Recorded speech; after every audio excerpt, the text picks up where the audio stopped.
یہ کسی ایک ملک کا مسئلہ نہیں بلکہ پوری دنیا اس وقت تیسری عالمی جنگ کی طرف تیزی کے ساتھ بڑھ رہی ہے، اور جب بھی دنیا کسی بڑے حادثے کی طرف بڑھتی ہے تو وہ اصل طاقت اور قوت رکھنے والے انسانوں کو ڈیمیج کرنے کی کوشش کرتے ہیں۔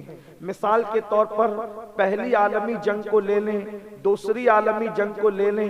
پہلی اور دوسری عالمی جنگ کے موقع پر ہتھیار والوں کو لوگوں نے ٹارگٹ نہیں کیا بلکہ دل والوں کو لوگوں نے ٹارگٹ کیا۔ اس کی وجہ یہ ہے کہ دنیا اچھی طرح جانتی ہے ہتھیار والے جیتے ہارے اس کی کوئی گارنٹی نہیں ہوتی، مگر اہل دل ہمیشہ جیتتے ہیں۔ مثال کے طور پر بدر کے میدان کے اندر 1000 ہتھیار لے کر آئے تھے اور اللہ اکبر 313 صاحب دل آئے تھے۔ ہتھیار والے ہار گئے، دل والے جیت گئے۔ اس طریقے سے آپ دیکھیں کلیجہ چبانے والے ہتھیار لے کر کے آئے تھے اور کلیجہ چبانے والے دل لے کر کے آئے تھے۔ کلیجہ چبانے والے ہمیشہ کے لیے ہار گئے اور چبانے والے جیت گئے۔ ہمیشہ کے لیے ہارنے کی بات اس لیے کر رہا ہوں کہ کبھی کلیجہ چبایا تھا لیکن اللہ اکبر بعد میں اللہ رب العزت نے اسی رسول کی غلامی کا شرف ان کو عطا کیا۔ یہ سب سے بڑی ہار نہیں ہے تو کیا ہے؟ اللہ اکبر۔ اس لیے کہ جب انسان کسی کو مان لیتا ہے تو پھر اس کو اپنا آقا ماننے پر مجبور ہو جاتا ہے۔ اگرچہ ہم اہل سنت الحمدللہ یہ مزاج رکھتے ہیں کہ ایمان لانے سے قبل جو باتیں ہوئی بعد میں اس کو دہراتے نہیں ہیں، اس لیے کہ ہمارا نظریہ یہ ہے جس کو رسول اللہ معاف کر دے امتی کو حساب کتاب کرنے کا حق کیا ہے؟ اللہ اکبر۔ یہ ہمارا نظریہ ہے میرے آقا علیہ الصلوۃ و تسلیم کے پیارے دیوانوں۔ لیکن اندازہ فرمائیں پھر کربلا میں دیکھیں 22,000 ہتھیار لے کر کے آئے تھے اور 72 صاحب دل آئے تھے۔ 22,000 ہتھیار والے ہار گئے اور دل والے جیت گئے اور اب تک ان کی جیت کے ڈنکے ہیں۔ اس لیے اب دنیا تیسری عالمی جنگ کی طرف بڑھ رہی ہے۔ ٹارگٹ کس کو کیا جا رہا ہے؟ دل والوں کو کیا جا رہا ہے۔ پھر کہہ رہا ہوں کسی ایک ملک کا نہیں بلکہ پوری دنیا کا مسئلہ ہے، اور ہمارے نوجوانوں کو، ہمارے بچوں کو، ہماری بچیوں کو دین سے دور کیا جا رہا ہے۔ آئے دن اخبارات میں آتا ہے اتنے بچے مرتد ہو گئے، اتنی بچیاں مرتد ہو گئی، اللہ اکبر۔ اور اس کے بعد آج ہمارے جلسوں کا عنوان بھی یہ ہے کہ بچوں کو مرتد ہونے سے کیسے بچائیں، بچیوں کو ارتداد سے کیسے بچائیں۔ ایک بات اچھی طرح یاد رکھیں، صرف جلسوں کے عنوان انقلاب پیدا نہیں کر سکتے جب تک کہ میدان عمل کے اندر ہم قدم نہ رکھیں۔ کہنے والے نے کہا تھا اقبال بڑا اپدیشک ہے، من باتوں میں موہ لیتا ہے، گفتار کا غازی بن تو گیا، کردار کا غازی بن نہ سکا۔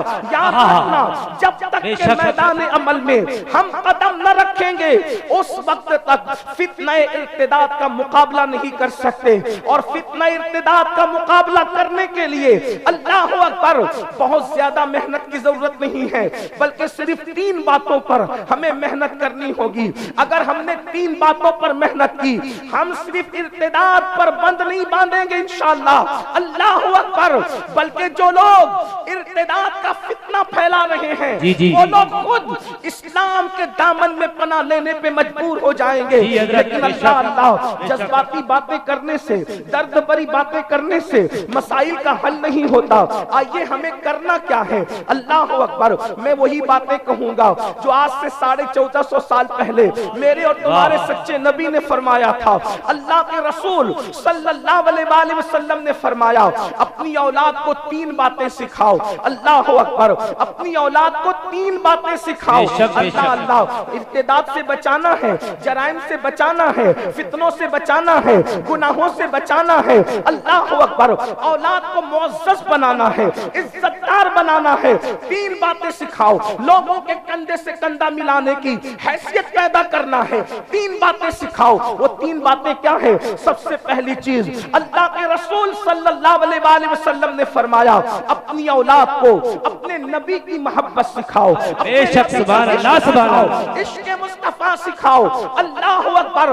ماں باپ خود سکھائیں، یہ دارالعلوم میں بھیج کر کے آپ یہ بات سکھانے کی بات نہیں کی گئی ہے۔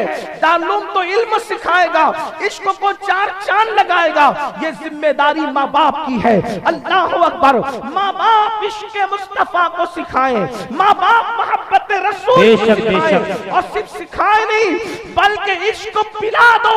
آج میری قوم کا جوان عزت کے لیے در در کا بھکاری بن کے پھر رہا ہے۔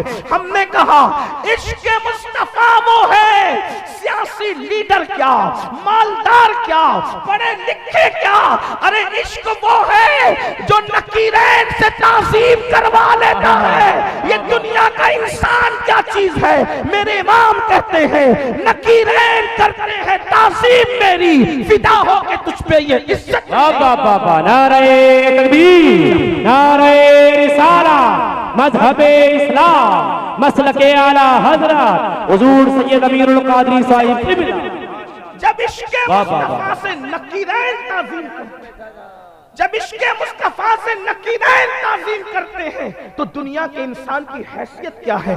دراصل آج ذلیل اس لیے ہو رہے ہو کہ حضور کا احترام نہیں کر پا رہے، حضور کی عزت نہیں کر پا رہے۔ جب تک مسلمان رسول اللہ کی عزت کرتا تھا، جب تک مسلمان اپنے نبی سے عشق کرتا تھا، اس وقت تک وہ خود عزت دار تھا، وہ خود اس کو وقار ملا ہوا تھا۔ لیکن جب سے مصطفیٰ جان رحمت صلی اللہ علیہ وآلہ وسلم کی محبت سے دور ہوا، عشق مصطفیٰ سے دور ہوا، اس کے بعد سے حالات کیا ہو گئے دیکھ رہے ہیں۔ اللہ اکبر، حالات کا رونا رونے کی سے کیا فائدہ؟ آپ ہم سے زیادہ حالات جانتے ہیں، لیکن ایک بات آپ کہیں گے آپ کیسی بات کر رہے ہیں، کیا ہم عاشق رسول نہیں؟ میں کہتا ہوں آپ کے عشق مصطفیٰ پر مجھے کوئی شک نہیں، میں تو اتنا سمجھتا ہوں آپ مجھ سے بہتر عاشق رسول ہیں، لیکن میں یہ سوال ضرور آپ کے سر پر رکھ کر کے آگے بڑھنا چاہتا ہوں۔ یاد رکھنا، جو عاشق ہوتا ہے وہ محبوب کے دل کو کبھی تکلیف نہیں پہنچاتا، جو عاشق ہوتا ہے وہ محبوب کے دل کو کبھی اذیت نہیں پہنچاتا۔ اللہ اکبر، فقی ابو اللیث سمرقندی رضی اللہ تعالیٰ عنہ اپنی کتاب میں لکھتے ہیں کہ سیدنا فاروق اعظم فرماتے ہیں تم گناہ کوئی کرو، چھوٹا کرو یا بڑا کرو، اس سے رسول اللہ کا دل دکھتا ہے۔ حضور علیہ السلام قبر انور میں رنجیدہ ہوتے ہیں۔ اس ہزاروں کے مجمع میں عشق مصطفیٰ کا دعویٰ کرنے والوں سے پوچھنا چاہتا ہوں گناہ صغیرہ کرو یا گناہ کبیرہ کرو، قبر انور میں مصطفیٰ جان رحمت رنجیدہ ہوتے ہیں۔ کیا خیال ہے اے عاشقان رسول کہلانے پہ فخر کرنے والوں، جب تمہارے چہرے کی داڑیاں گٹروں میں پڑتی ہوگی اس وقت رسول اللہ کے دل پہ کیا گزرتی ہوگی؟ جب تم کسی عورت پر باپ کی نظر ڈالتے ہوگے اس وقت رسول اللہ کے دل پہ کیا گزرتی ہوگی؟ جب تم اپنے ماں باپ کو، بوڑھے ماں باپ کو اپنے گھر سے نکالتے ہوں گے اور تمہارے ماں باپ کبھی روڈوں پر، کبھی مسجدوں کے زینے پر کسی کے آگے ہاتھ پھیلا کر کے بھیک مانگتے ہوں گے، اس وقت رسول اللہ کے دل پہ کیا گزرتی ہوگی؟ فجر کی نماز میں نرم نرم گدوں پر جب تم مسجدوں کو ویران کرتے ہوں گے اس وقت میرے آقا کے دل پر کیا گزرتی ہوگی؟ اور بڑی معذرت کے ساتھ نرم نرم گدوں پہ لیٹ کر کے جب تم زنا کی فلمیں دیکھتے ہوں گے اس وقت اللہ کے رسول کے دل پہ کیا گزرتی ہوگی؟ لوگ کہتے ہیں مولانا ہمارے ساتھ ایسا کیوں ہو رہا ہے؟ میں کہتا ہوں صرف ایک وجہ ہے، جو قوم قبر میں مصطفیٰ جان رحمت کو غمگین کر دے، اللہ کے رسول کو رنجیدہ کر دے، حضور کو دکھی کر دے، وہ قوم گھروں میں سکھ چین سے کیسے رہ سکتی ہے؟ یاد رکھنا، جب تک مصطفیٰ جان رحمت کو خوش کرتے رہے خوشیاں تمہاری کنیزیں بن کر تمہارے پیچھے پیچھے چلتی رہی، جب سے رسول اللہ کو رنجیدہ کر رہے ہو خوشیوں کے لیے در در کے محتاج ہو گئے، در در کے بھکاری ہو گئے۔ کیا سمجھتے ہو کون خوشیاں دے گا؟ خوشیاں دے گا جو خود خوشیوں کے لیے محتاج ہے، وہ خوشیاں دیں گے۔ بے شک بے شک۔ آپ سیاسی لیڈروں کے دروازے پہ خوشیوں کی بھیک مانگ رہے ہو، آپ اداکاروں کے دروازوں پہ خوشیوں کی بھیک مانگ رہے ہیں، ان کی پرسنل لائف میں جھانک کے دیکھو وہ خود خوش نہیں ہے۔ نیند کی 4 گولیاں کھا کر بھی ان کو سکون کی نیند نہیں آتی۔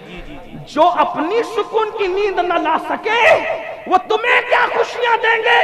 ان کا ظاہر دیکھ کر کے مت ترسو، مت بے چین ہو، خدا کی عزت کی قسم اگر اصل خوشی چاہیے، اصل خوشی، اللہ اکبر، اگر وہ کوئی کوئی دے سکتا ہے تو وہ صرف اور صرف زمین کے اوپر آمنہ کا لال ہے۔